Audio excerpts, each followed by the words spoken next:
Peter, here's a bike. Go ahead and show everyone how to use the RIPTA rack and ride. First things first, make sure your bike weighs less than 55 pounds. E-bikes are allowed on the rack, but they must fit the bike rack securely and safely just like any other bike. Pull the grab handle up to release the folded bike rack, then unfold the bike rack fully. Lift your bike onto the rack, fitting wheels into the— oh wait, Peter, not there!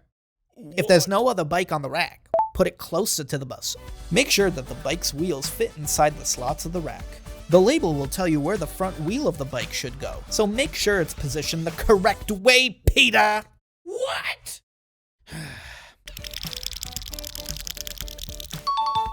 Now raise the spring-loaded support arm over the top of the front tire and release. Make sure that the support arm is resting on the tire and not on the fender or frame. For safety reasons, the bus driver cannot help you load or unload your bike. So make sure the driver knows you are loading or unloading a bike because they may not be able to see you. And there you have it. Remember to unload your bike when you arrive at your stop. Raise the support arm, fold it back away from the wheel, take your bike off the rack, and fold up the rack until it's flat against the bus. Great job, Peter!